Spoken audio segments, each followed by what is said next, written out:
सबों को जय यीशु सहाय, प्रेज द लॉर्ड, जय मसीह की। हम सब प्रार्थना योद्धा परिवार, हमारी अगुआ सिस्टर एस्थर, भाई राज और हम सब मिलकर फिर से आज शाम की इस आराधना प्रार्थना में आप सबका हार्दिक स्वागत करते हैं, हार्दिक अभिनंदन करते हैं।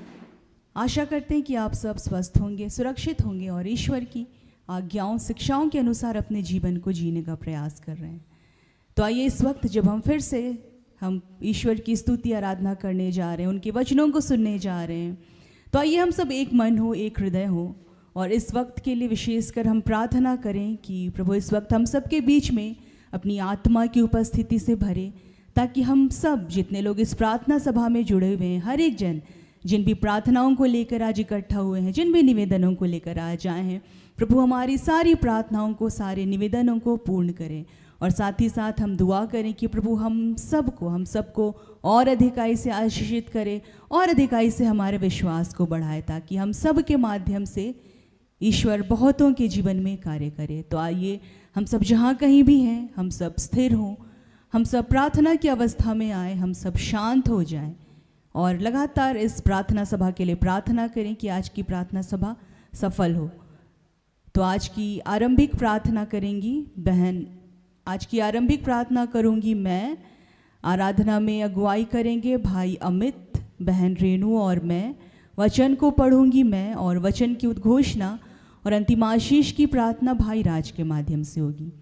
तो आइए हम सब तैयार हों, हम सब शांत हो जाएं, हम सब प्रार्थना की अवस्था में आए।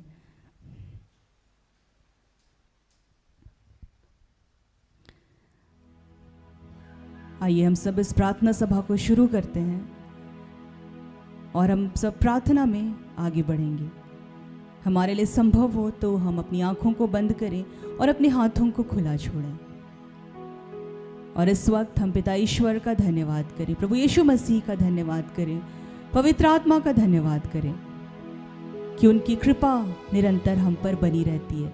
वो हमेशा हम सबको संभाल करके रखते हैं, चाहे हम जहाँ भी रहें, जैसे भी रहें, जिस भी अवस्था में रहें, वो निरंतर हमें संभाल करके रखते हैं। वो हमेशा अपनी छत्र छाया में हमें बना करके रखते हैं। आइए हम प्रार्थना में आगे बढ़ेंगे। हे पिता ईश्वर, हम तहे दिल से आपको धन्यवाद देते हैं प्रभु कि आपने हम सबको चुना है प्रभु, एक एक जन को चुना है प्रभु अपने नाम की महिमा के लिए। हे पिता ईश्वर, इस वक्त हम सब फिर से आत्मा में एक होते हैं और अपने तमाम पापों के लिए आपसे क्षमा चाहते हैं। हे प्रभु, हम धन्यवाद देते हैं कि निरंतर आप हम सब पर दया करते हैं प्रभु और हमारे पापों को क्षमा करते हैं। हे पिता, आज के दिन हम फिर से आपकी पवित्र आत्मा की मांग करते हैं प्रभु, आपके शक्ति की, सामर्थ्य की, ज्ञान की, विवेक की, बुद्धि की मांग करते हैं प्रभु। और हे पिता ईश्वर, हम धन्यवाद देते हैं प्रभु कि आप निरंतर हम सबको अपने मार्ग पर चलना सिखा रहे हैं। हे पिता ईश्वर, हम धन्यवाद देते हैं प्रभु इस प्रार्थना योद्धा सेवकाई के लिए, हमारे अगुओं के लिए, सिस्टर एस्थर के लिए, ब्रदर राज के लिए हम आपको धन्यवाद देते हैं कि हे प्रभु आपने इनके जैसे दास दासियों को हमारे जीवन में दिया है प्रभु, जो हमें आपके मार्ग पर चलना सिखाते हैं। हे पिता ईश्वर, इनके त्याग के लिए, इनके बलिदान के लिए हम आपको धन्यवाद देते हैं। हे पिता ईश्वर, हम सबको प्रभु, हम सबको और अधिकाई से अपने अभिषेक से भरना पिता, ताकि हम सब शांत हो सके, हम सब स्थिर हो सके प्रभु और हम आपके प्रति और अधिकाई से आपके प्रति झुक सके प्रभु, हमारा उत्साह आपके प्रति और अधिकाई से बढ़ सके प्रभु, हमारी श्रद्धा, हमारी भक्ति, हमारे निवेदन प्रभु हर वक्त सिर्फ और सिर्फ आपके समक्ष आ सके। हे पिता ईश्वर, हमारे हृदयों को स्थिर करना पिता। हे पिता ईश्वर, हम सब सिर्फ और सिर्फ आपकी बातों की ओर ध्यान लगा सके। हे प्रभु, जहाँ निरंतर हम सबको हर एक वो सांसारिक बातें, वो शारीरिक बातें उलझाती है प्रभु, तमाम वो हमारी व्यक्तिगत इच्छाएं हम पर हावी होती है।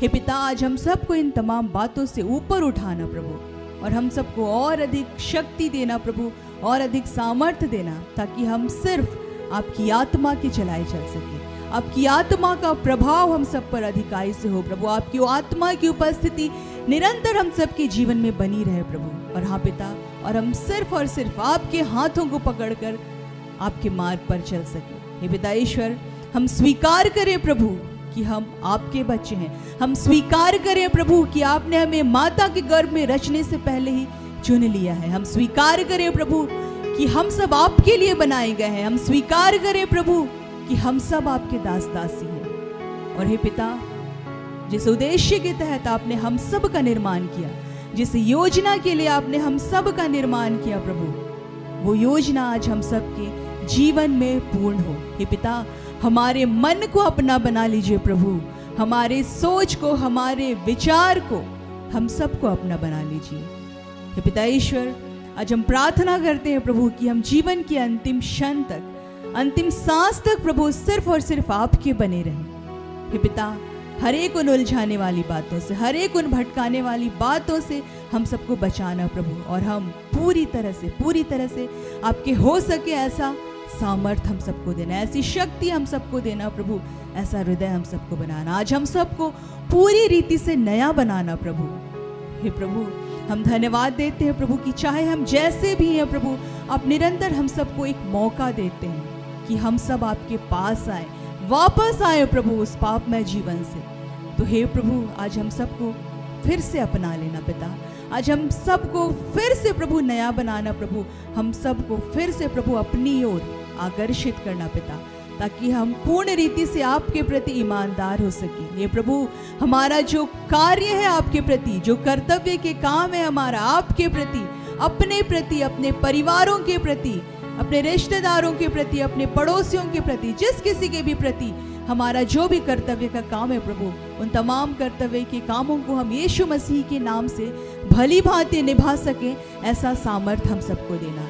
और हे पिता, हम सब के जीवन में जो भी दुख है, तकलीफ है, परेशानी है, निराशा है, हीनता है, उन तमाम बातों को इस वक्त हम आपके हाथों में समर्पित करते हैं। जो निराशा की बातें हैं प्रभु, उन तमाम बातों को हम आपके हाथों में समर्पित करते हैं। जो भी असफलता की बातें, जो भी बीमारी की, रोग की बातें हैं प्रभु, उन तमाम बातों को हम आपके हाथों में समर्पित करते हैं कि हे प्रभु, इन तमाम चीज़ों से आप हम सब के जीवन से अपनी महिमा को ले रहे हैं पिता, हम आपको धन्यवाद देते हैं। पिता, हर एक बातों को इस वक्त हम आपके हाथों में समर्पित करते हैं प्रभु, इस प्रार्थना सभा को हम आपके हाथों में समर्पित करते हैं प्रभु, इस जगह को हम आपके हाथों में समर्पित करते हैं प्रभु, जिन शरीरों को आप आज के दिन इस्तेमाल कर रहे हैं उन तमाम लोगों को आपके हाथों में समर्पित करते हैं प्रभु। यहाँ जो भी इक्विपमेंट्स यूज़ हो रहे हैं प्रभु, जो म्यूजिक सिस्टम है, जो लाइट है, वाईफाई है, जितने लोग यहाँ उपस्थित है, एक एक जन को आपके हाथों में समर्पित करते हैं प्रभु। और इस प्रार्थना को हम आपके बेटे उद्धारकर्ता यीशु मसीह के नाम से मांग लेते हैं। दया से सुनिए और स्वर्ग के राज्य में ग्रहण कीजिए। आमीन।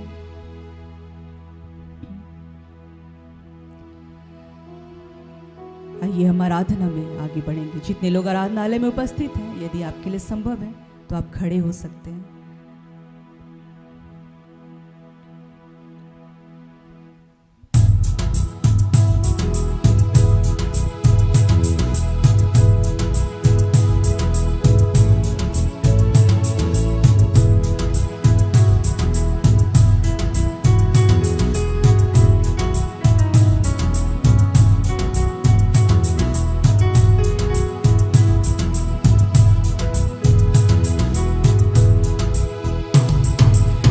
आराधना हो आराधना, खुदावंद यीशु की आराधना। आराधना हो आराधना, खुदावंद यीशु की आराधना। आराधना हो आराधना, खुदावंद यीशु की आराधना। आराधना खुदावंद यीशु की आराधना।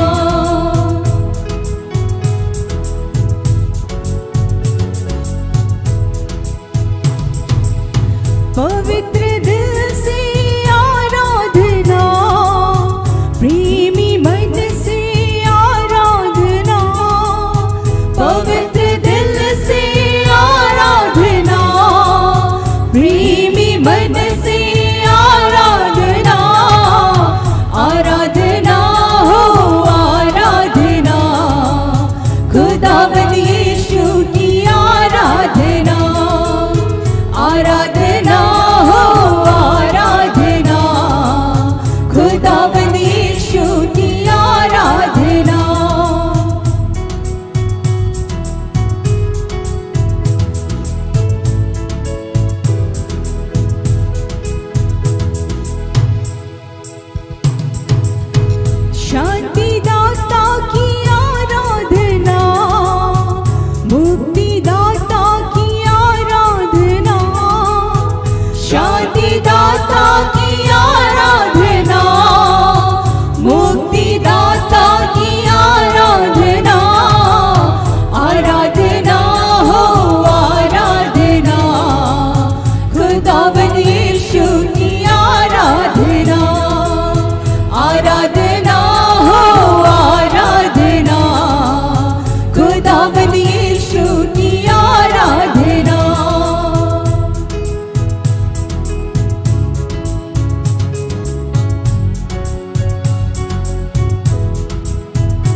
दूतों की संग आराधना, स्तुति प्रशंसा आराधना, दूतों की संग आराधना, स्तुति प्रशंसा आराधना, आराधना हो आराधना, खुदावंद यीशु की आराधना, आराधना हो आराधना, खुदावंद यीशु की आराधना, खुदावंद यीशु की आराधना, खुदावंद यीशु की आराधना।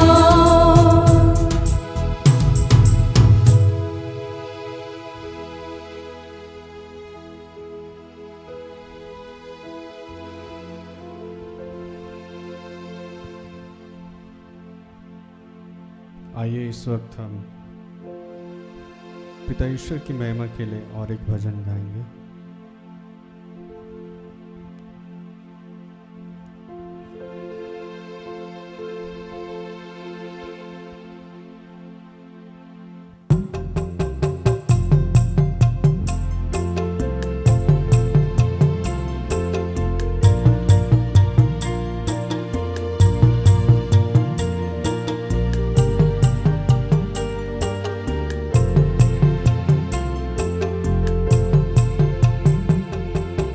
कितने अनोखे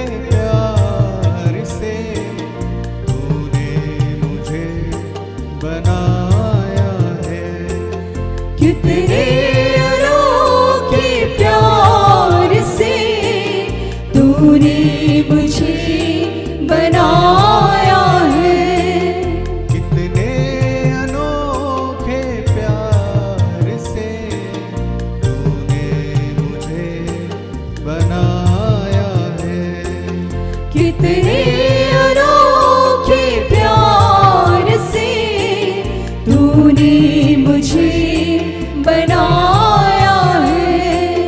मेरे पिता प्रेमी पिता, मेरे पिता प्रेमी पिता, कितने अनोखे प्यार से तूने मुझे बनाया है, कितने अनोखे प्यार से तूने मुझे बनाया है।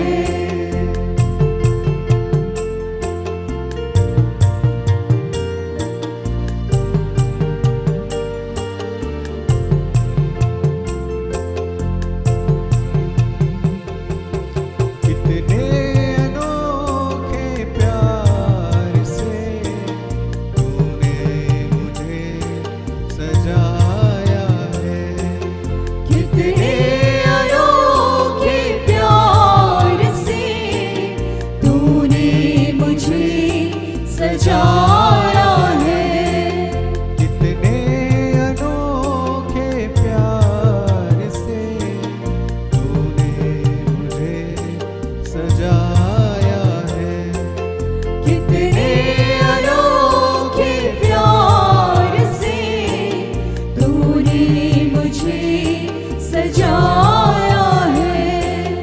मेरे पिता प्रेमी पिता, मेरे पिता प्रेमी पिता, मेरे पिता प्रेमी पिता, मेरे पिता प्रेमी पिता, कितने अनोखे प्यार से तूने मुझे सजाया है, कितने अनोखे प्यार से तूने मुझे सजाया है।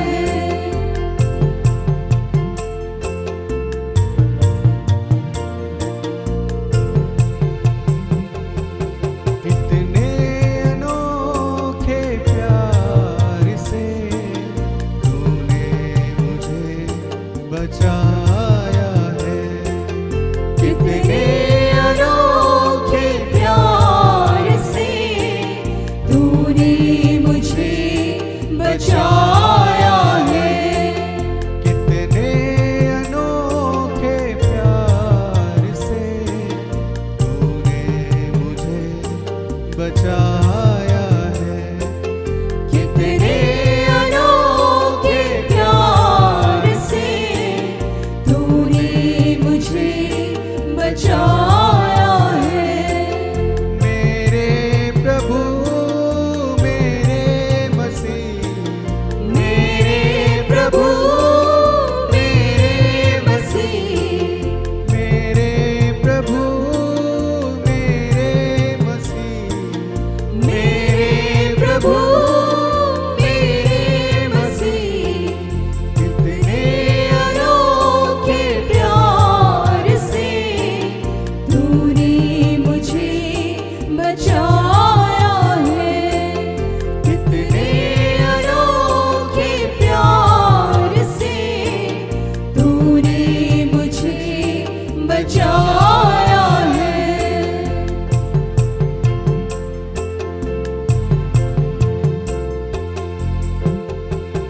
कितने अनोखे प्यार से तूने मुझे बुलाया है। कितने अनोखे प्यार से तूने मुझे बुलाया है। कितने अनोखे प्यार से तूने मुझे बुलाया है। कितने अनोखे प्यार से तूने मुझे बुलाया है। मेरे प्रभु मेरे मसीह, मेरे प्रभु मेरे मसीह, कितने अनोखे प्यार से तूने मुझे बुलाया है। कितने अनोखे प्यार से तूने मुझे बुलाया है। कितने अनोखे प्यार से तूने मुझे बनाया है। कितने अनोखे प्यार से तूने मुझे बनाया है। कितने अनोखे प्यार से तूने मुझे सजाया है। कितने अनोखे प्यार से तूने मुझे सजाया है। कितने अनोखे प्यार से तूने मुझे बचाया है। कितने अनोखे प्यार से तूने मुझे बचाया है। कितने अनोखे प्यार से तूने मुझे बुलाया है। कितने अनोखे प्यार से तूने मुझे बुलाया है।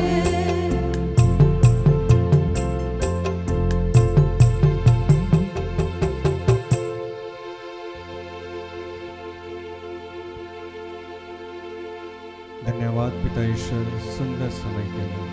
धन्यवाद देते हैं पिता आपकी उपस्थिति के लिए। पिता धन्यवाद देते हैं हे पिता ईश्वर। इस समय हम सब के मन हृदय को आत्मा को तैयार करना पिता, ताकि जो भी आप हमें आज बतलाना चाहते हैं उन सभी को हम सुन पाए, अपने हृदय में संजो कर उस पर चल पाए पिता। ऐसा हमें सामर्थ्य है। धन्यवाद देते हैं पिता ईश्वर, तूने हम सबको ऐसा सामर्थ्य प्रदान किया है हे पिता ईश्वर, आज के वक्त ब्रदर राज को आपके हाथों में समर्पित करते हैं पिता। उनके मुख के द्वारा तू हमसे बातें करना पिता ईश्वर। अंतिम प्रार्थना को आपके पवित्र हाथों में समर्पित करते हैं। धन्यवाद के साथ ये छोटी सी प्रार्थना यीशु मसीह के नाम से मांगते हैं। दया से सुन और स्वर्ग के राज्य में ग्रहण कर। आमीन।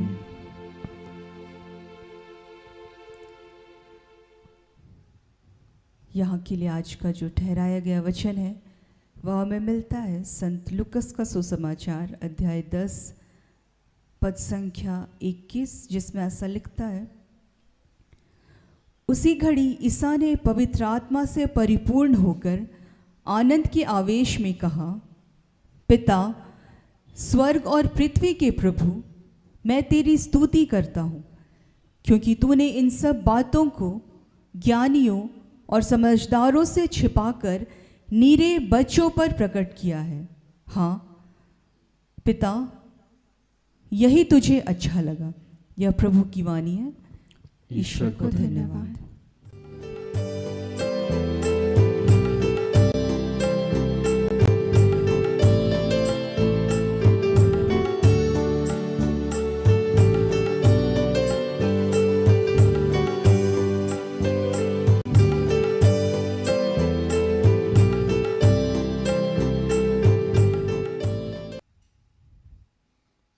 जय यीशु। यीशु सहाय। आइए हम वचन को सुनने से पहले प्रार्थना करें।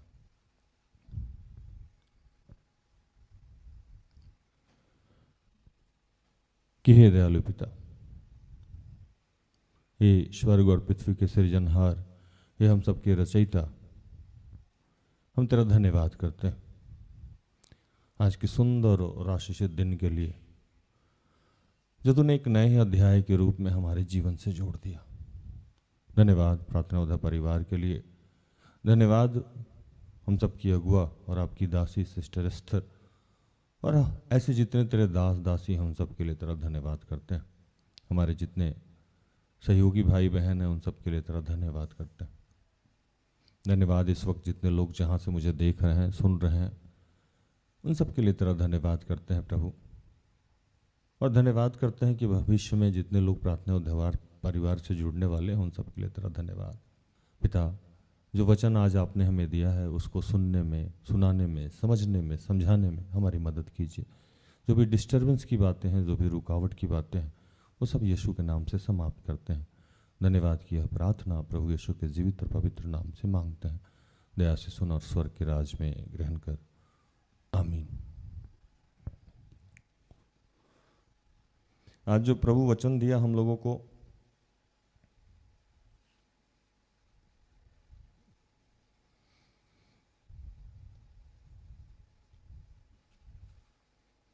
लूका 10 का 21, उसी घड़ी वह पवित्र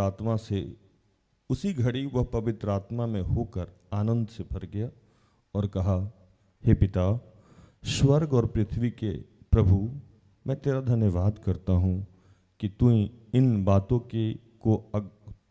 बातों को ज्ञानियों और समझदारों से छिपा रखा है और बालकों पे प्रकट किया है। हे पिता, क्योंकि तुझे यही अच्छा लगा। हालेलुया।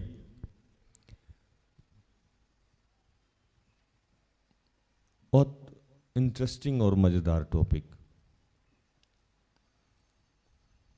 जब भी मैं किसी विद्वान के साथ बैठता हूँ, ज्ञानी के साथ बैठता हूँ, तो मैं चुप हो जाता हूँ।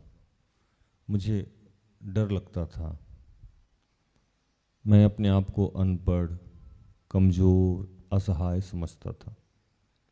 आज भी समझता हूँ। मुझे लगता है कि मुझे कुछ नहीं आता। मेरे घर में, मेरे परिवार में, मेरी सोसाइटी में, यहाँ तक कि काम तो मैं सब कर लेता हूँ, लेकिन मुझे लगता है कि जितना अंग्रेज़ी मेरे आसपास के लोगों को आता है उतना मुझे नहीं आता है। जितना हिंदी का ज्ञान उनको है उतना मुझे नहीं है। जितना जीके मजबूत उनका है उतना मेरा नहीं है। या बहुत सारे लोग हैं जो हमारे परिवार में हैं, हमारे इर्द गिर्द है। किसी ने मास्टर कर रखी है, किसी ने पीएचडी कर रखी है। कभी कभी चुभता था कि मैं क्यों नहीं कर पाया। लेकिन ये कभी का ही बात है, मतलब हमेशा इस बात से मैं कभी हीन भावना से ग्रसित नहीं रहा। लेकिन हाँ, ये मेरे दिमाग में आता रहा कि प्रभु, लेकिन बचपन या जैसे कई बार मैं सोचता हूँ कि मैं जवानी जिया ही नहीं, कब मैं 40 प्लस हो गया मुझे पता ही नहीं लगा। और आज जब कैलेंडर और डेट में देखता हूँ तो मुझे लगता है कि सच में मैं 40 प्लस हो गया हूँ। न ढंग से बचपन जिया, न ढंग से जवानी जी। अपने आप को बड़ा बनाने में, अपने कर्तव्यों का निर्वहन करने में जीता गया। और इस कस्मोकस में कब पढ़ाई छूट गई, हाथ से फिसल गई, पता नहीं लगा। आज चूंकि माहौल इतना आगे बढ़ा हुआ है, जैसे मैंने आपको बताया कि टेक्नोलॉजी, साइंस इतना डेवलप किया हुआ है, हर जगह लोग फराटेदार अंग्रेजी बोलते हैं, गैजेट्स है जो बिना अंग्रेजी का आपको समझ में नहीं आता। आप कहीं भी जाएं, एयरपोर्ट पे जाएं, स्टेशन पे जाएं, हर जगह अगर आपके साथ एजुकेशन नहीं है, बात सर्टिफिकेट की नहीं हो रही है, बात शिक्षा की हो रही है, अगर नहीं है तो एकदम से लगता है यार, मतलब कुछ अधूरा सा है, कुछ है जो नहीं है।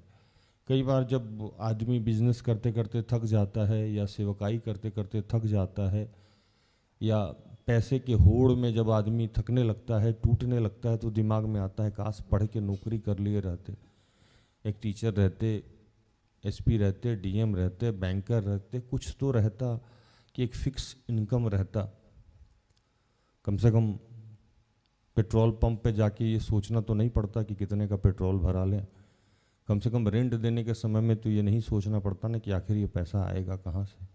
कम से कम स्कूल फ़ी देने के समय में तो ये समझ में नहीं आता ना कि बच्चे का स्कूल फीस देना है। कम से कम ये डर तो नहीं रहता, अपने भी अकाउंट में 30 तारीख को पैसा आ जाया करता।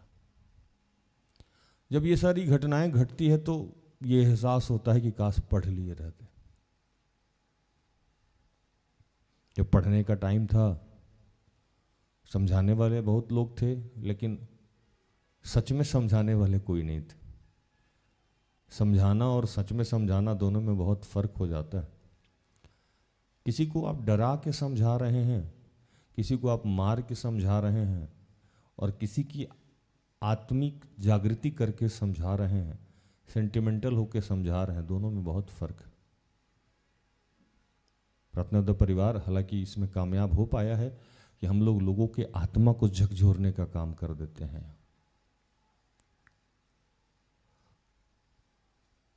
तो ये कभी कभी ये एहसास होता था कि ऐसा क्यों है, ऐसा क्यों है। मुझे लगा आज जब मैं वचन को पढ़ रहा था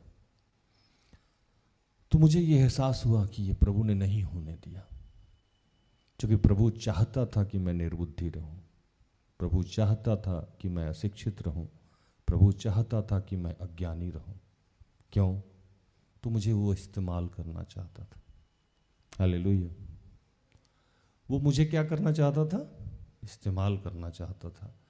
और प्रभु, अगर मैं शिक्षित हो जाता, मैं अगर ज्ञानी हो जाता, तो ईश्वर की इस असीम अनुकंपा से मैं वंचित रह जाता जो मुझ पे होने वाली थी।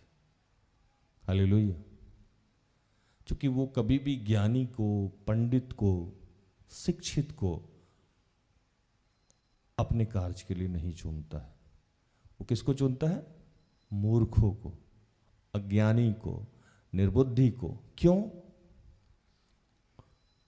तो वो इसलिए कि जब बाइबल का पीएचडी किया हुआ आदमी आके अगर बाइबल समझाए तो आप परमेश्वर की महिमा नहीं देंगे।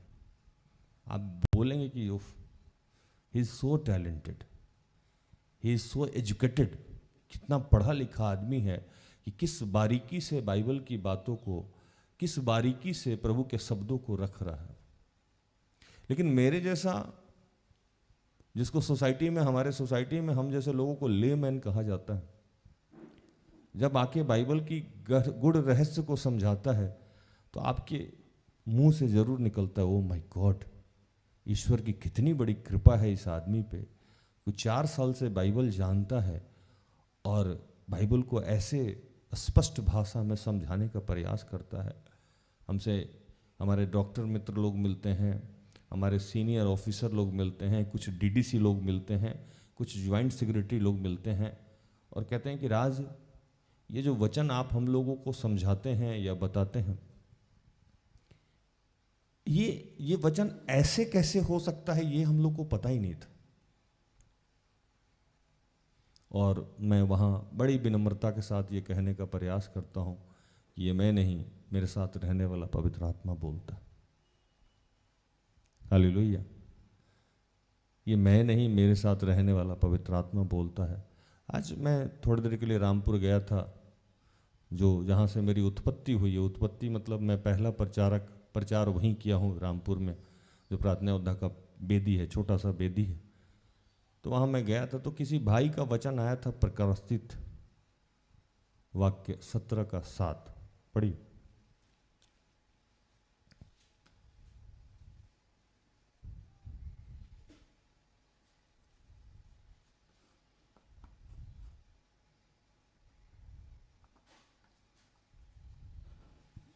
प्रकाशित वाक्य 17:7। तब उस स्वर्गदूत ने मुझसे कहा, तू क्यों चकित हुआ?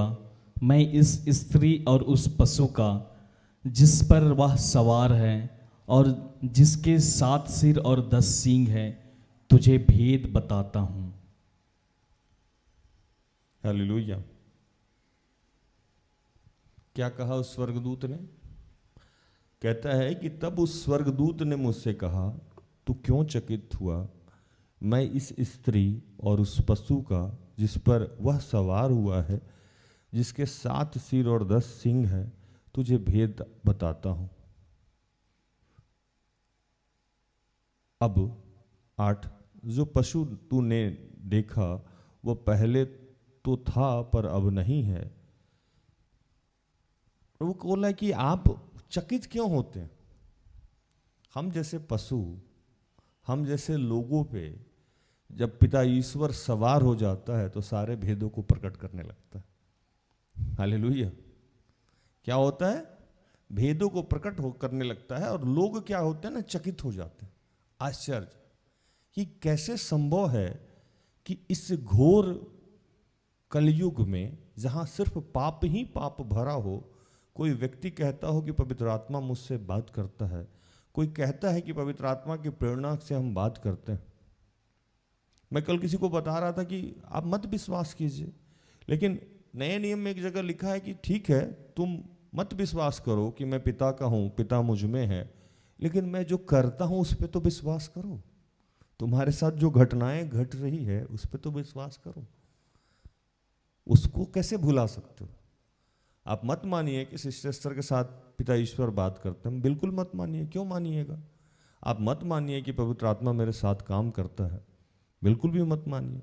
लेकिन आप ये तो मानिएगा कि आपके लिए जो पिछले 10 साल पहले बताया गया है, 7 साल पहले बताया गया है, 5 साल पहले बताया गया है, आपके जीवन में जो चंगाई मिल रही है, आपके जीवन में जो आशीष मिल रहा है, आपके जीवन में जो बदलाव हो रहा है, उसको देख के तो मानना ही होगा ना। उसको कैसे झुठला सकते हैं? तो वैसे ही जब पवित्र आत्मा किसी के माध्यम से काम करता है तो उसको आप झुठला नहीं सकते। और यीशु इसी बात से आज आनंदित हो गए थे आज के वचन में। हालेलुया। थोड़ा सा भूमिका नहीं समझाएंगे तो वचन समझ में नहीं आएगा। यीशु इसी बात से आनंदित हो गए थे। किस बात से? एक घटना घटी वहां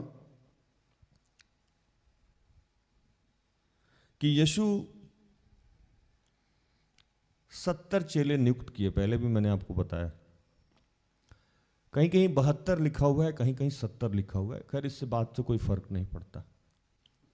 70 और 72 अदर देन 12, मतलब 12 के अलावा जो 12 पहले उन्होंने नियुक्त किया था, उसके अलावा 70 या 72, 70 या 72 की नियुक्ति की गई है। और ये डायरेक्ट रिक्रूटमेंट जो हुआ है वो यीशु के माध्यम से हुआ। एकदम एमडी रिक्रूट करके गया है इन लोगों को।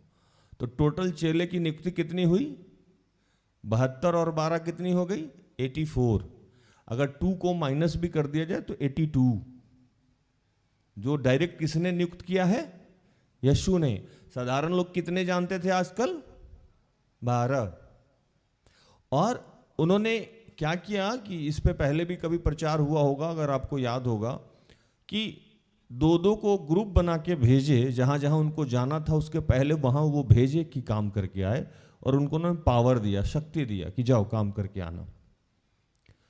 काम करके जब ये लोग आए तो बहुत सारी घटनाएं घटी वहां, और आने के बाद एक घटना घटी कि आपस में मीटिंग चल रहा था, जैसे ज्योतिष भाई गए, रोहित भाई गए, कहीं गए, और वो वापस आए तो हम और सिस्टर एस्टर मिले, क्या हुआ था, कैसे लोग बिहेव किया, खाना पीना कि नहीं, पानी मिला कि नहीं, वचन कैसे सुनाया, लोग कितने आए थे, पवित्र आत्मा की उपस्थिति थी कि नहीं, नॉर्मली, है ना।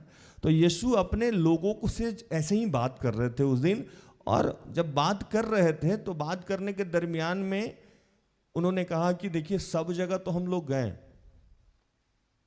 सब जगह लोगों ने विश्वास किया, और बड़ी उत्साहित होके, जैसे कई बार ज्योतिष, कई बार रोहित उत्साहित होके बोलते हैं, भैया वहां तो लोगों का सरदर्द चला गया, भैया वहां तो हम लोग गलत गाना भी गाए थे तब भी लोग को चंगाई मिल रहा था। ये इंडिविजुअल टॉक है ना।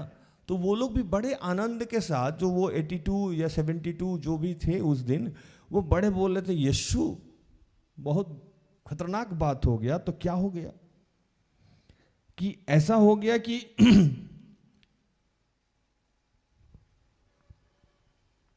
लोग को चंगाई मिलने लगा, लोग आशीषित होने लगे, दुष्ट आत्माएं भागने लगा। तो यीशु वहां कहते हैं कि पढ़ दीजिए 17 वचन भी पढ़ लीजिए, है ना, 10 का 17। लुकस 10:17। वे 70 आनंद करते हुए लौटे और कहने लगे, हे प्रभु, तेरे नाम से दुष्टात्मा भी हमारे वश में है। हालेलुया। एकदम उत्साहित होके, बच्चा टाइप से, देखो ना, हम तो दुष्ट आत्मा को भी कंट्रोल कर ले रहे हैं।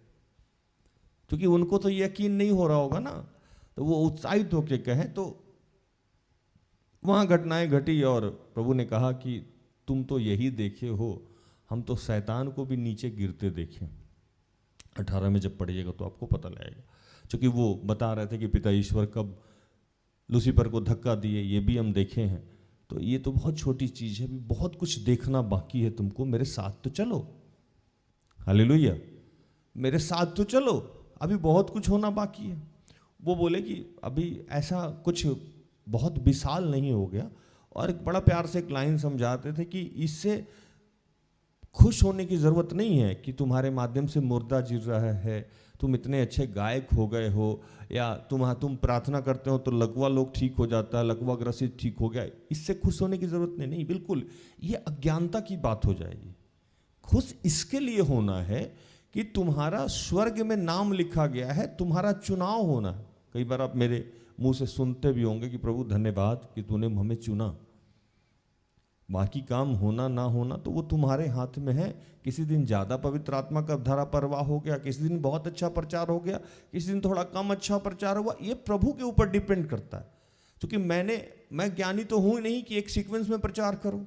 वो पवित्र आत्मा की उपस्थिति है। उस दिन मैं कितने देर प्रार्थना में बैठा, उस दिन मेरी क्या ईश्वर के साथ मेरी क्या स्थिति रही है, प्रभु क्या बीज बोना चाहता है, उसमें मैं जस्ट एक माध्यम हूँ, मिडिल मैन।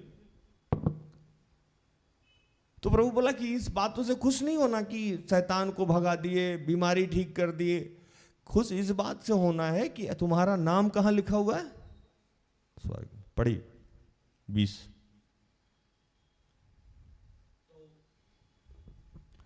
तो भी इससे आनंदित मत हो कि आत्मा तुम्हारे वश में है, परंतु इससे आनंदित हो कि तुम्हारे नाम स्वर्ग पर लिखे हैं।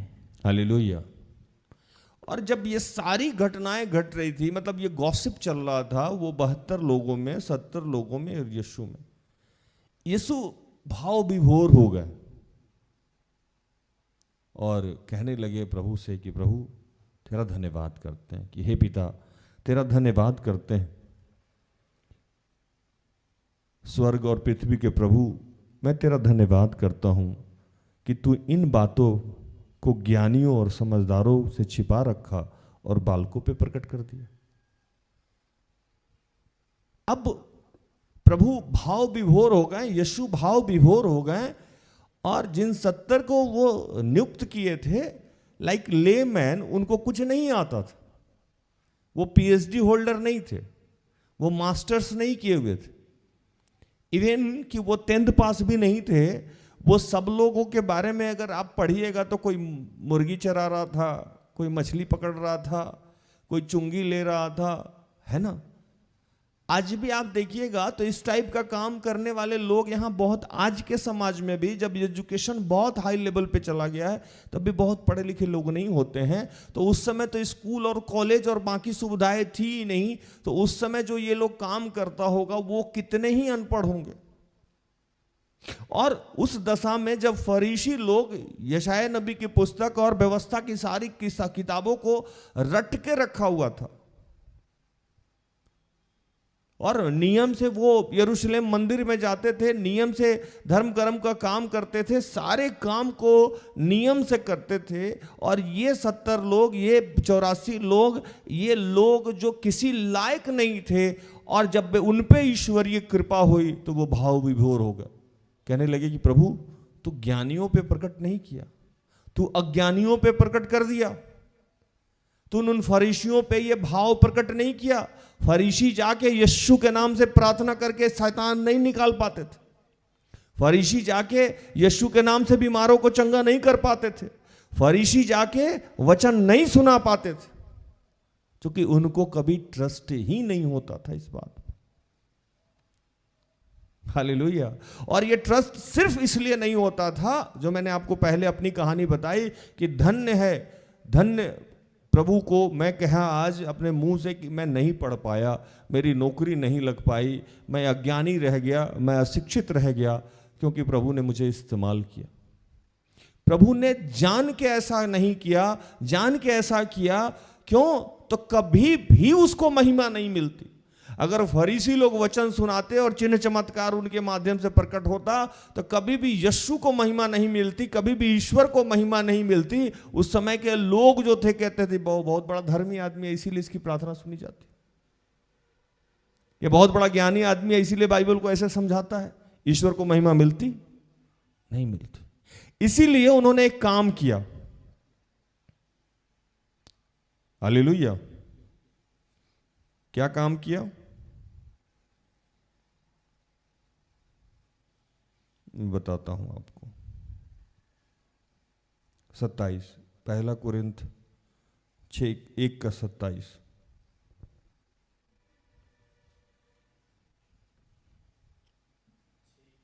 पहला कुरिन्थ 1:27।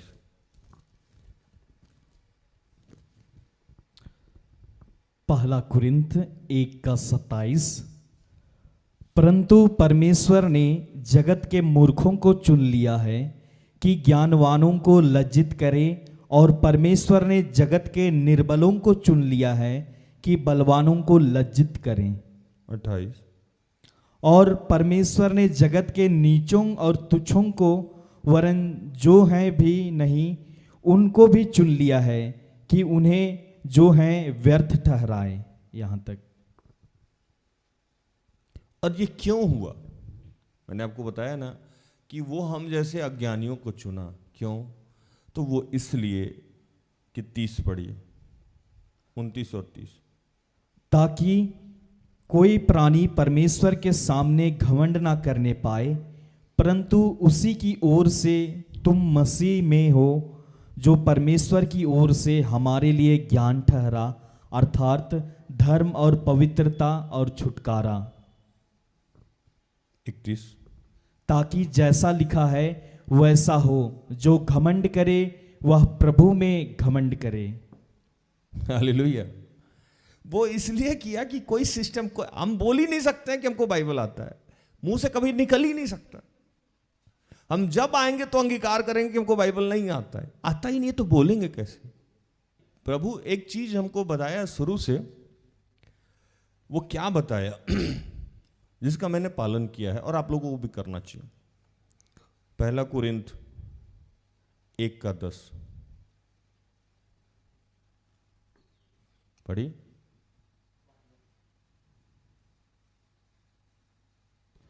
पहला कुरिन्थ 1:10।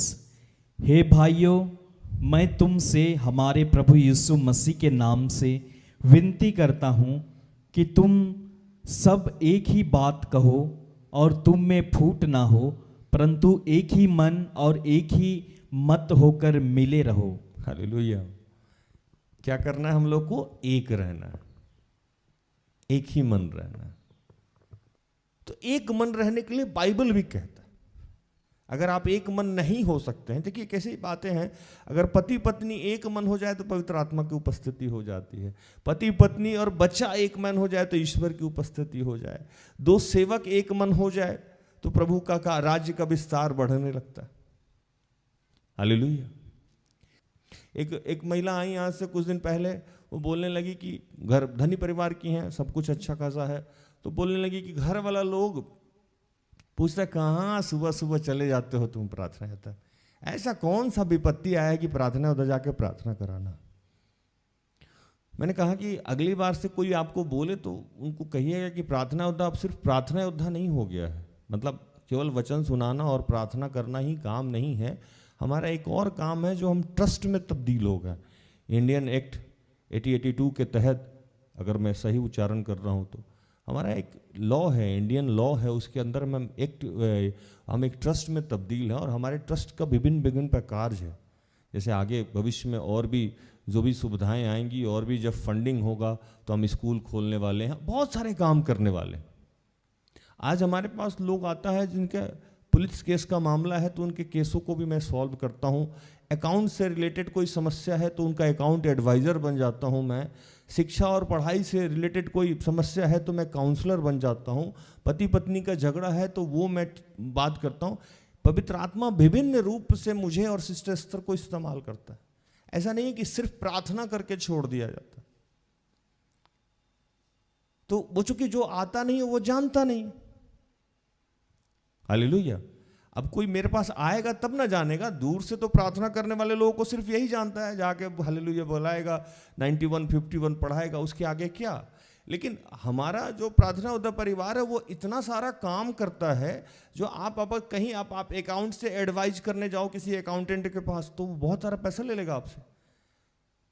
आप किसी और काम में किसी के पास जाओ तो वहाँ आपको पैसा लगेगा, वकील के पास। हमारे पास पूरा एक सिस्टम काम करता है पिछले 2 सालों से।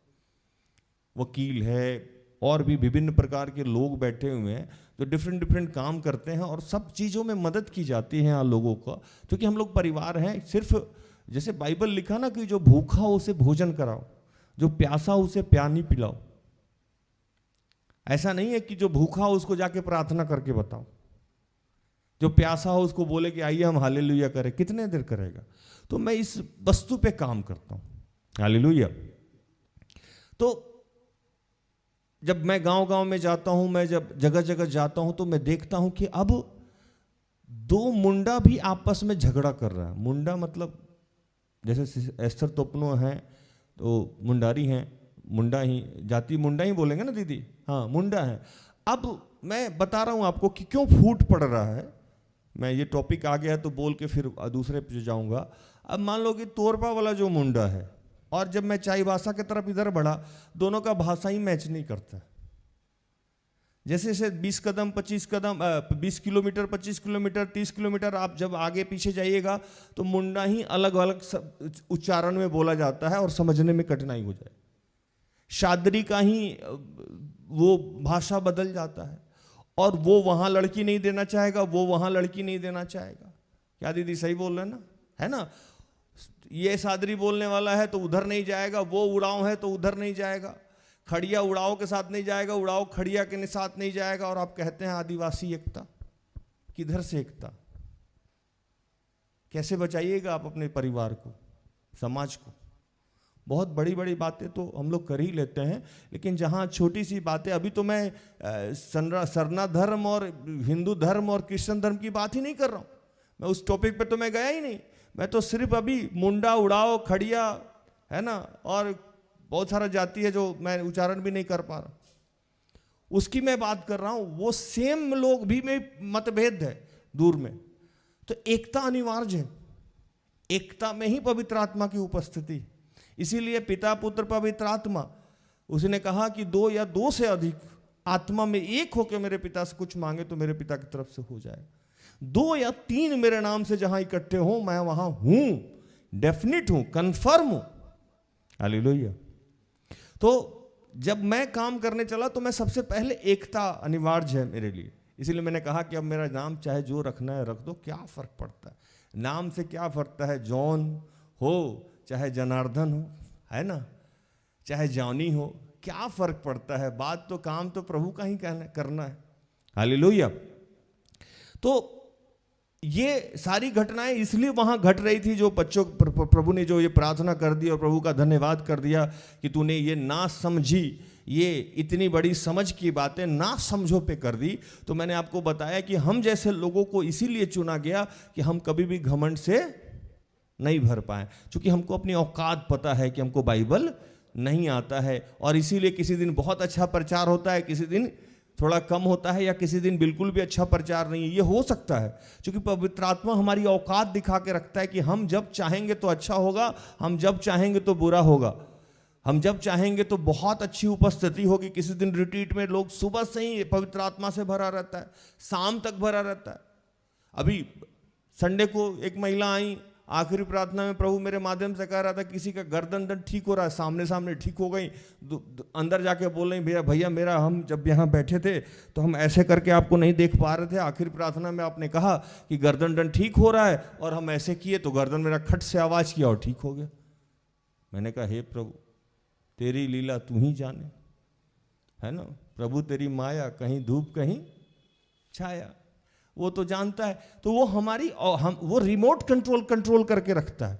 इसीलिए प्रभु आनंदित हो गए और भाव विभोर होकर वहां कहने लगे कि इतने ज्ञानी लोग यहाँ बैठे हुए थे, इतने धर्मी लोग बैठे हुए थे, उन पे तूने ये बात प्रकट नहीं की। और कुरिन्थ में इस बात की स्पष्टीकरण की गई है, क्यों नहीं की, क्यों, तो वो घमंडी हो जाते।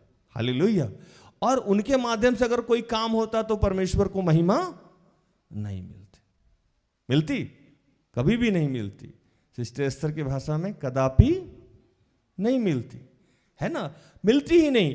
ये बहुत बड़ी बात है। और क्रूस की कथा जो है, वो जो लोग आत्मिक रूप से मूर्ख हैं उनके लिए क्या है जानती हैं, बेकार की बातें, बकवास की बातें। 18 पढ़िए ना रोहित भाई, 1 कुरिन्थ 1:18।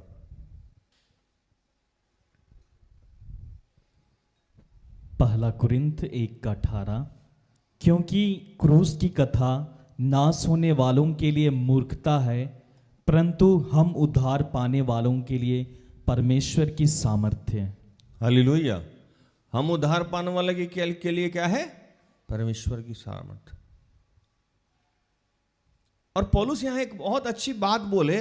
पौलुस ये जब घटना समझा रहे थे लोगों को कि सुनो तुम में एकता रहना चाहिए, तुम लोगों का चुनाव इसलिए हुआ है कि तुम लोग घमंडी नहीं हो जाओ, तुम फरीसी की तरह नहीं करो। और एक बात बोलते बोलते बोल गए वहाँ, बहुत इंटरेस्टिंग बात, बहुत मजेदार बात। बोले पौलुस की सुन भाई, मेरा ना जो चुनाव हुआ है वचन सुनाने के लिए हुआ है, बपतिस्मा देने के लिए नहीं हुआ। हालेलुया। पौलुस क्या बोल बैठे कि मेरा जो चुनाव हुआ है ना वचन सुनाने के लिए हुआ है, बपतिस्मा देने के लिए नहीं हुआ है। इसीलिए प्रार्थना योद्धा परिवार बहुत सारे कामों में अपने आप को उलझाता नहीं है। हम लोग धर्म परिवर्तन का काम जो हम बोलते हैं नहीं करते, हम लोग बपतिस्मा का काम, क्योंकि बाइबल, जो बाइबल मैं पढ़ता हूँ, आपका बाइबल मुझे नहीं पता, मेरे पास जो बाइबल है उसमें तो बहुत सारी ऐसी बातें मैंने देखी है कि मुझे मना कर दिया जाता है। अब ये वचन भी आप जान लीजिए, लिख लीजिएगा कहीं, अपना स्क्रीनशॉट लगा लीजिएगा। 1 कुरिन्थ 1:17। 1 कुरिन्थ 1:17, क्योंकि मसीह ने मुझे बपतिस्मा देने के लिए नहीं वरन सुसमाचार सुनाने को भेजा है, और यह भी शब्दों के ज्ञान के अनुसार नहीं, ऐसा ना हो कि मसीह का क्रूस व्यर्थ ठहरे। बोल रहे हैं कि हमको ये सब फालतू काम के लिए नहीं भेजा गया है, हमको सिर्फ प्रचार करने के लिए भेजा है। और ये प्रचार ना हमको सांसारिक ज्ञान से नहीं करना है। अगर हम शब्दों के ज्ञान से करें, संसारिक ज्ञान से करें, तो यीशु मसीह का क्रूस पे मरना व्यर्थ हो जाएगा। इसीलिए जो प्रभु का सच्चा अध्यास है वो कोई नोट्स लेके नहीं चढ़ता है पुलपिट पे, वो प्रभु को बोलने देता है। क्योंकि हम सांसारिक रूप से कितनी भी तैयारियां कर लें, हम नहीं। मैं पिछले 1.5 साल से, मैं पहले यूट्यूब का सारा वीडियो वगैरह देखता था, दूसरे प्रचारक को सुनता था। एक दिन रात में अचानक जब मैं बैठा हुआ था तो पवित्र आत्मा स्पष्ट रूप से मुझसे कहने लगा, तुम क्यों अपनी तैयारी क्यों नहीं करते हो, क्यों तुम दूसरे का वीडियो सुनते हो। और उसके बाद से तकरीबन 1-1.5 साल हो गया, मैं किसी और प्रचारक को सुनना बंद कर दिया। आज मैं बहुत खुले तौर पे ये बोल रहा हूं, क्योंकि कहीं ना कहीं वो मेरे दिमाग में या मेरे मुंह पे या शब्दों में आ जाएगा। प्रभु आत्मा कहा कि सिर्फ मुझे बोलने दो, तुम सिर्फ मुझे बोलने दो। बाइबल पढ़ो, प्रार्थना करो और चुप रहो, जो होता है मैं देख लूंगा। अक्सर आप देखे होंगे कि किसी भी चीज़ का तैयारी करते हैं तो आजकल बहुत ज़्यादा इजीली उपलब्ध है हमारे पास यूट्यूब और गूगल। हम चले जाएंगे, कोई आराधना करने जा रहा है, कोई वचन सुनाने जा रहा है, या कोई कुछ करने जा रहा है, या तैयारी ही कर रहा है जॉब का, या आजकल तो खाना भी बनाने, टमाटर का चटनी कैसे, हाउ टू टमाटर मिक्स, टोमेटो मिक्स डाल देंगे खट से। अब गिर्र मिक्सी चला रहे हैं, उधर कान भी है, उंगली ना चला जाए उसमें। पनीर कैसे फ्राई करते हैं तो उधर से एक लड़की आएगी, पहले पनीर को धीमी आंच पे हल्का फ्लेम पे उबालें, अब इधर सुन रहे हैं, फिर अब घूम गया इधर से, उसके बाद काला नमक धीरे से आधा स्पून अपने अनुसार डालें। वो ऐसे आधा उधर आधा इधर है, पता लगा वो खाना ही खराब हो जाता है। ना आप अपने अनुसार बना रहे हैं ना उसके अनुसार बना रहे हैं। तो यही काम प्रभु का आत्मा बताया है, खाना खराब हो जाएगा, तुम्हारा प्रचार ही खराब हो जाएगा। ना तुम 100% कॉपी कर पाओगे ना अपनी प्रचार कर पाओ। मैंने बंद कर दिया। क्यों बंद कर दिया? तो ये जब शब्दों का ज्ञान लेके हम प्रचार करने आएंगे तो क्रूस पे यीशु का मरना व्यर्थ हो जाएगा। हालेलुया। क्योंकि वो मरा ही हमारे लिए है, हमारी दुर्बलताओं के लिए, हमारी कमियों के लिए। और मरा इसलिए, एक जगह बड़ा इंटरेस्टिंग बात लिखा कि हम जाएंगे तब ना पवित्र आत्मा आएगा, हमको जाने दो। तो जब वो चला गया मतलब मर गया तो पवित्र आत्मा आ गया, आया तो उसको बोलने देना। हालेलुया। तो प्रभु यहां बता रहा है आज के वचन में कि प्रभु बहुत भाव विभोर हुआ और भाव विभोर होके ये बोलने लगा कि प्रभु इन ज्ञानी पे तो तू प्रकट नहीं किया, अज्ञानी पे, अधर्मी पे प्रकट कर दिया, इन नालायक लोगों पे प्रकट कर दिया, इसके लिए तेरा धन्यवाद करते हैं। तो आज आप जो लोग दुर्बल हैं, मेरी तरफ से धन्यवाद करिए। आप जो कमजोर हैं, धन्यवाद कीजिए। प्रभु की महिमा छाएगी आपके ऊपर। प्रभु पहले आप ही को इस्तेमाल करेगा। वो इसलिए इस्तेमाल नहीं करेगा कि आप कोई बहुत टैलेंटेड है, बहुत स्वार्थी है प्रभु। वो इसलिए इस्तेमाल करेगा कि आपके जीवन में जब आशीष मिलेगा तो लोग सीधा ताली में जाएगा, अरे पक्का ईश्वर का कृपा हुआ है, अल्लाह मेहरबान तो गधा पहलवान। हम लोग कौन है? गधा है ना, पहलवान बना दिया। उसकी इतनी बड़ी कृपा हुई पिता पुत्र पवित्र आत्मा की, पहलवान होगा। तो जो लोग भी अपने आप को नीरे समझ रहा है, निर्बल समझ रहा है, दुर्बल समझ रहा है, आज यीशु मसीह उनके लिए धन्यवाद दे रहा है। आपके लिए कौन धन्यवाद दे रहा है? यीशु धन्यवाद दे रहा है कि धन्यवाद कीजिए, धन्यवाद कीजिए कि प्रभु की इतनी बड़ी कृपा हुई है आप पे, और आप भी धन्यवाद कीजिए। हालेलुया। तो प्रचार समाप्त कर देते हैं। तो प्रभु इन सारे वचनों से आप सबको और मुझे भी आशीषित करे। आमीन। आइए हम आखिरी प्रार्थना में जाएंगे।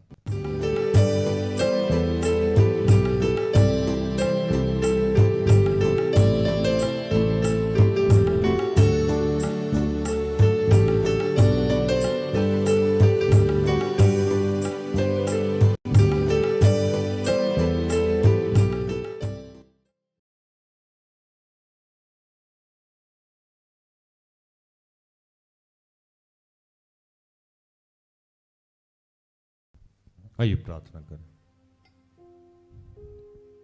कि हे पिता, तेरा धन्यवाद करते हैं, तूने हम जैसे मूर्खों को, अज्ञानियों को चुना, और प्रभु हमारे माध्यम से तू विभिन्न प्रकार के कार्य करता है। हे दयालु पिता, इस अद्भुत कृपा के लिए जो तूने हमारे जीवन पे किया, हमारे परिवार पे किया, हमारे सेवकाई पे किया, इसके लिए तेरा धन्यवाद करते हैं। और आज तेरा धन्यवाद करते हैं प्रभु कि हम अज्ञानी हैं। हम धन्यवाद करते हैं कि हम तुच्छ माने जाते हैं सामाजिक रूप से। हम धन्यवाद करते हैं कि लोग हमें लेमैन समझता है प्रभु, लोग अशिक्षित समझता है, लोग अनपढ़ समझता है, लोग गरीब समझता है। प्रभु इन तमाम तिरस्कारों के लिए आज तेरा धन्यवाद करते हैं कि हमारी दुर्बलताओं में आज तेरी महिमा हमें दिखने लगी है प्रभु। ये तेरा प्रेम था कि हम गरीब रहें प्रभु, इसलिए तेरा धन्यवाद करते हैं। ये तेरी कृपा हमारे ऊपर बचपन से ही रही कि हम अज्ञानी रहें, ताकि तेरा ज्ञान भर पाए हमें। तूने हमें खाली रखा था प्रभु, इन संसारिक ज्ञानों से हमें भरने नहीं दिया था। तू चाहता था कि हम तेरे ज्ञान से भरे, हम तेरे प्रेम से भरे। इस महान प्रेम के लिए यीशु आज तेरा धन्यवाद करते हैं।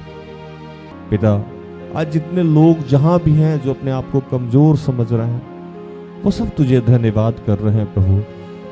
उन्होंने आज जान लिया है प्रभु कि तू हम सबको क्यों अज्ञानी रखा, क्यों हम सबको खाली रखा है प्रभु, क्यों कि हम घमंडी ना हो जाएं प्रभु जब तू हमें इस्तेमाल करे पिता। और प्रभु इस बात के लिए तेरा हम धन्यवाद करते हैं, इस प्रेम के लिए आज हम तेरा धन्यवाद करते हैं।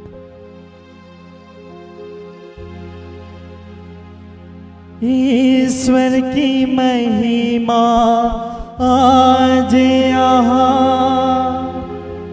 प्रकट हो जाए हमारे बीच।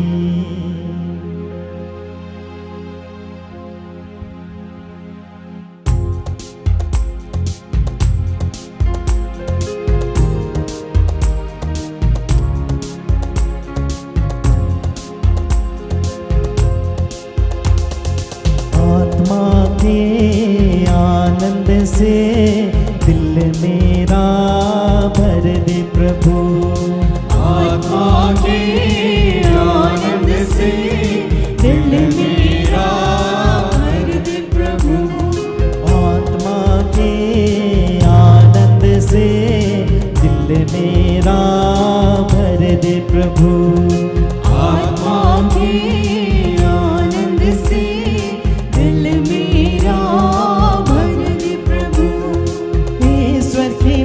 आज यहाँ प्रकट हो जाए हमारे बीच। ईश्वर की महिमा आज यहाँ प्रकट हो जाए हमारे बीच, आत्मा के आनंद से दिल मेरा भर दे प्रभु, आत्मा के आनंद से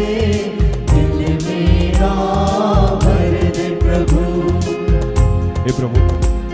जितने बीमार तेरे बच्चे, मैं उन सब के लिए प्रार्थना करता हूँ। जस्मिन, करलूश, कलारा, मीनू, वंशराज, अनुभा, अनुपम, सुशीला, गोरेटी, अमोदित, अनीता, सियोन, सुनीता, फुलमनी, गुड्डी, हर्षित, विजय, आरती, दीपक, कुलदीप, शोषण, कवित, पूजा, जो लोग भी नशे से ग्रसित हैं प्रभु, मैं उनके लिए प्रार्थना करता हूँ। ललित, अनिमेश, अभिषेक, राजेश, शालू, अमित, जननदित, जूलियस, नितिन, जो लोग बेरोजगार हैं मैं उनके लिए प्रार्थना करता हूँ। गोडलीबा, दिव्या, शमीर, रश्मि, सरोज, सुशन, नीलिमा, विनीता, नीलम, दीपेश, दीपा, पुष्पा, कृष्णा,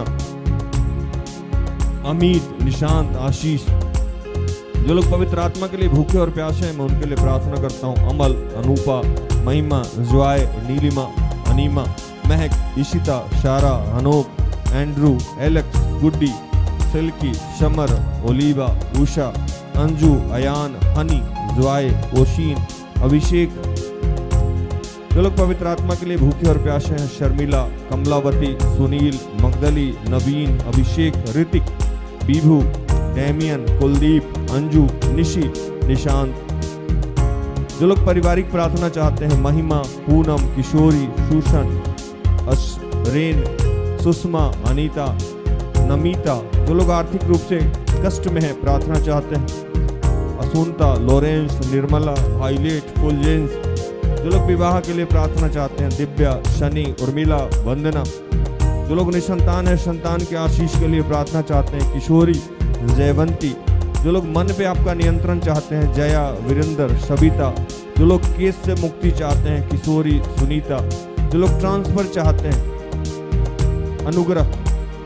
प्रभु ऐसे जितने बच्चे हैं प्रभु जो जहां भी हैं, उनके लिए मैं प्रार्थना करता हूं। मैं प्रार्थना करता हूं पिता कि हम सबको तेरी इस असीम अनुकंपा के लिए तेरा धन्यवाद करते हैं।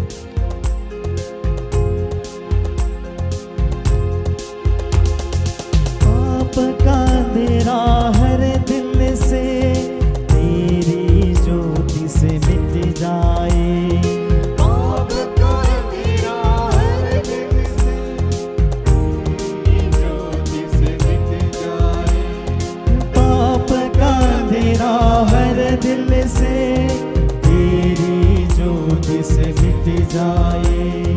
पाप का अंधेरा हर दिल से तेरी ज्योति से मिट जाए। आत्मा के आनंद से दिल मेरा भर दे प्रभु। आत्मा के आनंद से दिल मेरा भर दे प्रभु। हे दयालु पिता, जितने लोग आर्थिक रूप से कष्ट में हैं उनके लिए प्रार्थना करता हूं। तूने कहा कि गुप्त में गाढ़ी हुई और अंधेरे में छुपे हुए धन से मैं तुझे आशीषित करूंगा। प्रभु आज बहुत सारे लोगों को कर्ज से मुक्त कर रहा, आर्थिक रूप से संपन्न कर रहा है, उनके बंद मार्ग को खोल रहा। आज मैं प्रार्थना करता हूं जितने निसंतान तेरे लोग हैं प्रभु, उन सबके लिए प्रार्थना करता हूं कि उनके सबके गर्भ को आशीषित कर प्रभु। जिनको तूने संतान का आशीष दिया है प्रभु, उनको आशीषित कर। जिनको तू देने जा रहा है उनको आशीषित कर। आज पिता बहुत सारे लोगों को संतान का आशीष दे रहा है। मैं प्रार्थना करता हूं तमाम लोगों के लिए जो विवाह के लिए इच्छुक है प्रभु। तूने आदम का निर्माण किया और आदम के बिना ही बोलेगे। तूने ये समझा कि आदम का अकेले रहना उचित नहीं है, आदम का मन नहीं लग रहा था और तूने हेवा को बना दिया प्रभु। आज भी बहुत सारे आदम अकेले हैं, हेवा के इंतजार में हैं। आज भी बहुत सारे हेवा आदम के इंतजार में है प्रभु।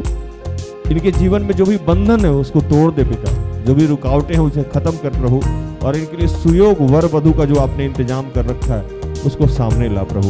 तेरा धन्यवाद करते हैं। आज जितने तेरे बेरोजगार बच्चे हैं प्रभु, मैं उनके लिए प्रार्थना करता हूं कि प्रभु तूने कहा तुम लेने वाले नहीं देने वाले बनोगे। तूने कहा कि मैं इसीलिए भूखा रहा, यीशु आप इसलिए भूखे रहें, गरीबी, निर्लज्जता, निर्धनता आपने सहा ताकि हम सब अमीर हो जाएं। प्रभु इन तमाम बच्चों को, जो भी लोग हैं जो बेरोजगार हैं, जो नौकरी के लिए ट्राई कर रहे हैं प्रभु, आज उनके तू बंधन को तोड़ा है और बहुत बच्चों को इन दिनों तू रोजगार का आशीष देने जा रहा है। तेरा धन्यवाद करते हैं। बहुत सारे लोग ट्रांसफर के लिए परेशान थे, पिता ने बहुत सारे लोगों के ट्रांसफर संबंधित जो बाधाएं थी तोड़ दिया है और शीघ्र ही बहुत सारे लोग यथावत उचित जगह पे जो पिता ने चुन रखा है वहां पहुंच रहे हैं। बहुत सारे लोग आज पारिवारिक रूप से झगड़े में हैं, क्लेश में हैं। मैं प्रार्थना करता हूं कि तूने कहा कि मैं तुम्हें अपनी शांति दिए जाता हूं। हे प्रभु आज तू मेल मिलाप का आत्मा हम सबको दे रहा है और हर परिवार में आज तू सुख और शांति भर रहा है। तेरा धन्यवाद करता हूं।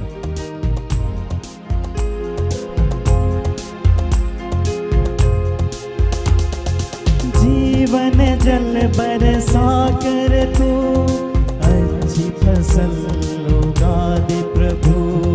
जीवन जल बरसा कर तू अच्छी फसल उगा दे प्रभु। जीवन जल बरसा कर तू अच्छी फसल उगा दे प्रभु।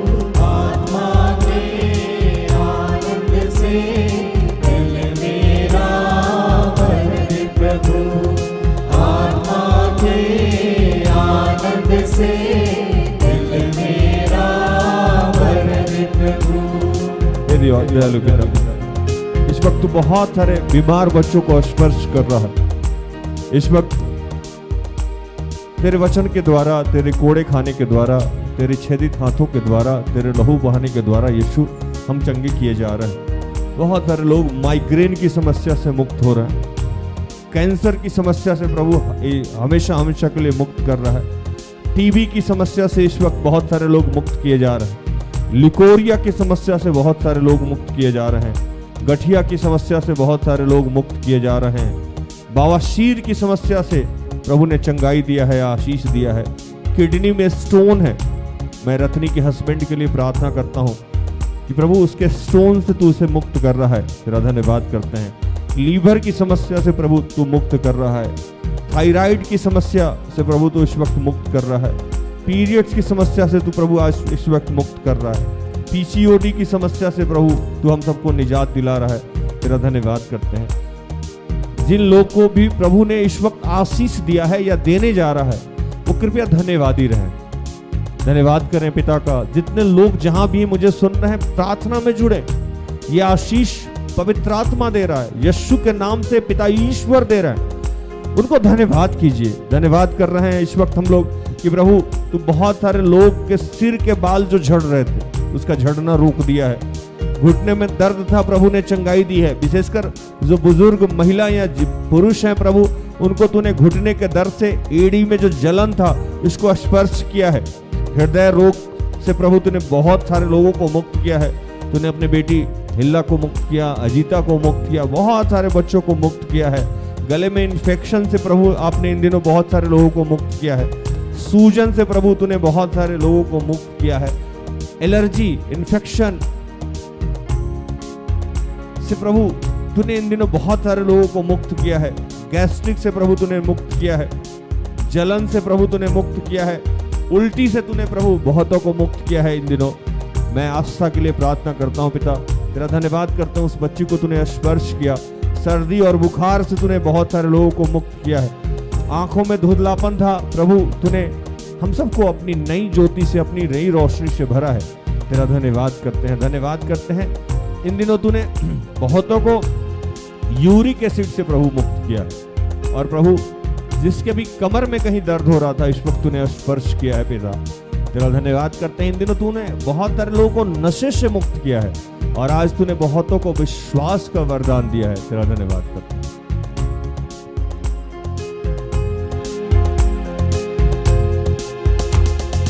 चट्टानों सा हृदय सभी पिघला दे तू मोम समान।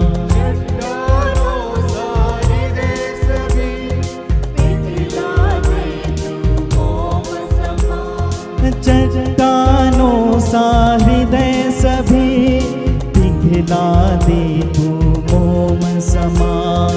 चट्टानों सा हृदय सभी पिघला दे तू मोम समान। आत्मा के आनंद से दिल मेरा भर दे प्रभु।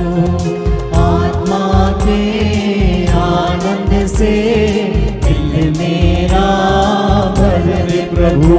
हे दयालु पिता, तूने कहा कि मांगने वाले को पवित्र आत्मा क्यों नहीं दी जाएगी। तूने कहा कि मैं तुम्हें अपने आत्मा दिए जाता हूँ, पवित्र आत्मा दिए जाता हूँ। तूने कहा कि अंत के दिनों में हर शरीरधारी पे मैं अपनी आत्मा उंडेलूंगा। प्रभु आज तू अपनी आत्मा उंडेल हम सब पे, और जिस भी लोग को आत्मिक रूप से उन्नत नहीं है प्रभु, उस पे वक्त आत्मिक रूप से आशीषित कर रहा। बहुत सारे लोग इन दिनों प्रार्थना में जुड़ने लगे हैं, प्रार्थना में कनेक्ट होने लगे हैं, जो पहले प्रभु की उपस्थिति समझ में नहीं आ रही थी। जो लगता था कि हम कितना भी प्रार्थना करें हम जुड़ ही नहीं पा रहे हैं। हम वचन पढ़ते हैं, वचन समझ में नहीं आ रहा है। प्रभु कह रहा है कि इन दिनों बहुत सारे लोग प्रार्थना करते समय जुड़ने लगे हैं प्रार्थना में। वचन पढ़ते हैं तो समझ में आने लगा है, उनको आत्मा के आनंद की उपस्थिति से भर रहे हैं।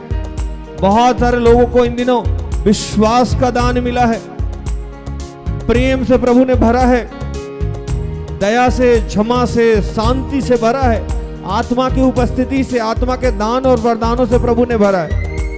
पिता तेरा धन्यवाद करते हैं कि प्रभु तूने इस वक्त अपनी प्रबल उपस्थिति, प्रबल उपस्थिति दिखाया है। प्रभु मैं तेरी बेटी को रेणु को तेरे हाथों में समर्पित करता हूँ।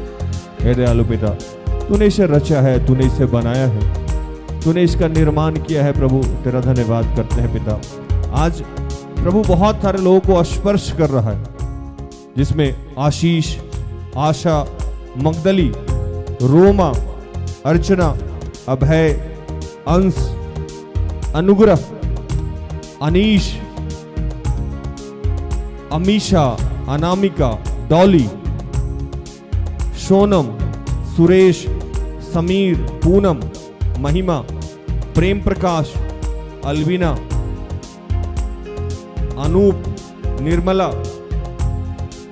गौडलीबा, प्रिया, रजनी, सुमन, सुबासी, सुसन, सुबोध, अनुपमा, राकेश, रमेश, ज्योति, रेशमा, अनूपा, परमिला, सालो, सियोन, अभिषेक, अभिजीत, शरीता, इथन, इवान, सपना, दिव्या, अतुल, अनुराग। प्रभु मैं प्रार्थना करता हूं भाई विजय के लिए, भाई संजय के लिए।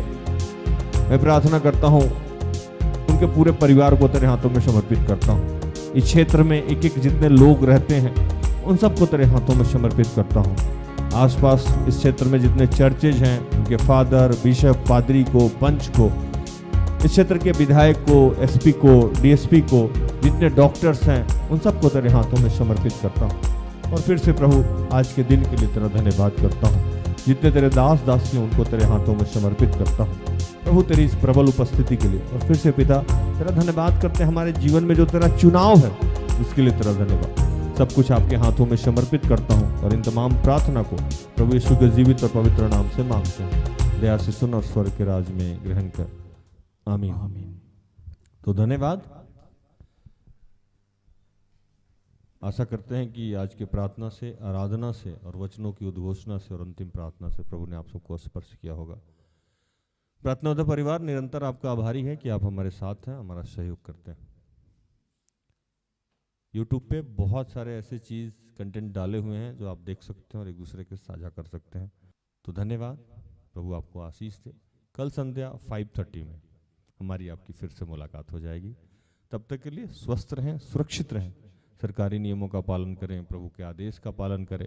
जैसा मैं रोज़ कहता हूँ कि हम सब में बहुत सारी दुर्बलताएं हैं, कृपया हमें क्षमा करें और हमारे लिए प्रार्थना करें। प्रार्थना उद्धव परिवार अगर आपके किसी भी काम आ जाए तो कृपया हमें संपर्क करें, हम सब अपने आप को धन्य समझेंगे। प्रभु आपको आशीष दे। जय यीशु सहाय। Praise the lord. Good night, goodbye. सारे दिल से, सारे मन से